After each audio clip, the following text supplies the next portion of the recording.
ഈ തെരഞ്ഞെടുപ്പ് അതിന്റെ പ്രാഥമിക അവലോകനത്തിന്റെ കൂടി പശ്ചാത്തലത്തിൽ ആണോ ഈ ഒരു ഈ പ്രതിപക്ഷ നേതാവിന്റെ കാര്യത്തിൽ അതുകൂടി പരിഗണിച്ചു വേണ്ടേ ഒരു തീരുമാനമെടുക്കാൻ? അല്ല, ഇലക്ഷൻ കഴിഞ്ഞപ്പോഴത്തേക്കും വന്നിട്ട് പുതിയ സാഹചര്യത്തിൽ എല്ലാ പാർട്ടികൾക്കും അതേപ്പറ്റി എല്ലാം പഠിക്കാനും ചിന്തിക്കാനും അവസരം ഇനിയും ഉണ്ടാകുമല്ലോ. ഇപ്പോഴത്തെ ഘട്ടത്തിൽ CPI പറയുന്നത് പ്രതിപക്ഷ നേതാവ് സ്ഥാനം CPIക്ക് വേണം. കോൺഗ്രസുമായിട്ടുള്ള ബന്ധം അവസാനിപ്പിക്കുകയാണ്. ഇന്ത്യ സഖ്യത്തിന്റെ ഒരു ഭാവിയാണ് നിരന്തരം താങ്കൾ കോൺഗ്രസിനെ വിമർശിക്കുന്ന ഒരാൾ കൂടിയാണ്. ഇന്ത്യ സഖ്യത്തിന്റെ രാഷ്ട്രീയം മനസ്സിലാക്കാൻ കോൺഗ്രസിന് കഴിയുന്നില്ല.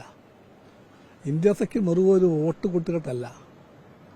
ഇന്ത്യ സഖ്യം ഇന്ത്യയുടെ ഏറ്റവും വലിയ ആപത്തായി മാറിക്കഴിഞ്ഞ BJPയുടെ വളർച്ചയെ തടയുവാനും BJP ഇന്ത്യയെ വിഴുങ്ങുന്ന അവസ്ഥയ്ക്ക് തടയിടാനും വേണ്ടി ഉണ്ടായിട്ടുള്ള വലിയ ജനാധിപത്യ സഖ്യമാണത്. ഇടതുപക്ഷമുണ്ട്, ജനാധിപത്യ പാർട്ടികളുണ്ട്, അതിൽ കോൺഗ്രസും ഞങ്ങളൊക്കെ ഉണ്ട്. ഈ ആശയത്തെപ്പറ്റി ആദ്യം പറഞ്ഞ പാർട്ടിയാണ് CPI. 2015 CPI പറഞ്ഞു, ഒരു ഫാസിസ്റ്റ് വിപത്തിൽ നയിക്കുന്ന RSS നയിക്കുന്ന BJP അപ്പുറത്തുള്ളപ്പോൾ, അതിന്റെ ഗവൺമെന്റ് എല്ലാത്തിനെയും വിഴുങ്ങാൻ വരുമ്പോൾ നിർബാധം അവരെ വിടാൻ പറ്റില്ല, വളരെ സമ്മതിക്കാൻ പാടില്ല. അതുകൊണ്ട് മുഖ്യ എതിരാളി, രാഷ്ട്രീയ എതിരാളി ഫാസിസ്റ്റുകളായ RSSഉം BJPയുമാണെന്ന് കണ്ടാൽ അവരെ ചെറുക്കാൻ വേണ്ടിയുള്ള ഐക്യത്തെപ്പറ്റി ആലോചിക്കണം. ആ ഐക്യത്തിനകത്ത് യോജിക്കാവുന്ന എല്ലാവരെയും യോജിപ്പിക്കണം. ഇതൊരു മാർക്സിസ്റ്റ് പ്രമാണമാണ്. അതിന്റെ വെളിച്ചത്തിൽ കമ്മ്യൂണിസ്റ്റ് പാർട്ടിയാണ് ആദ്യമായിട്ട് ഇന്ത്യൻ രാഷ്ട്രീയത്തിലെ കാര്യം പറഞ്ഞ പാർട്ടി. ചെറിയ പാർട്ടി തന്നെയാണ് ഞങ്ങൾ, പക്ഷേ ഞങ്ങൾ ആദ്യം പറഞ്ഞവരാണ്. അതുകൊണ്ട് ഇന്ത്യ സഖ്യത്തെ ഞങ്ങൾ എല്ലാ കാര്യത്തിലും കണ്ടത് പ്രതീക്ഷയോടുകൂടിയാണ്. ഞങ്ങൾ മാത്രമല്ല, മതനിരപേക്ഷതയും ജനാധിപത്യവുമെല്ലാം പ്രിയങ്കരമായി കാണുന്ന എല്ലാ ഇന്ത്യക്കാരും പ്രതീക്ഷാപൂർവ്വം കാണുന്ന ആ സഖ്യത്തെ അതിന് രാഷ്ട്രീയ ആഴത്തിൽ കാണാൻ എന്തുകൊണ്ടോ കോൺഗ്രസിലാകുന്നില്ല. അതൊന്നും ഇപ്പോൾ പറയാൻ പറ്റില്ലല്ലോ. ടിവിക്കായിട്ട് കോൺഗ്രസ് സഖ്യത്തിലായത് അവിടെ പിന്തുണ കൊടുത്തതാണ്. ഇപ്പോൾ DMK ദേശീയ തലത്തിലുള്ള കോൺഗ്രസിന്റെ മുമ്പിലുള്ള ചോദ്യം, ഇന്ത്യ സഖ്യത്തിനകത്ത് കോൺഗ്രസ് വഹിക്കേണ്ട പങ്കെന്താണ്? ആ സഖ്യത്തെ ദുർബലപ്പെടുത്തുന്നത് നല്ലതാണോ ഇന്ത്യക്ക്? BJPയുടെ ആപത്ത് ഇത്രയും ശക്തമായിരിക്കെ കോൺഗ്രസ് പാർട്ടിയെ പോലത്തെ പാർട്ടി ആ സഖ്യത്തെ എങ്ങനെ വേണം കാണാൻ?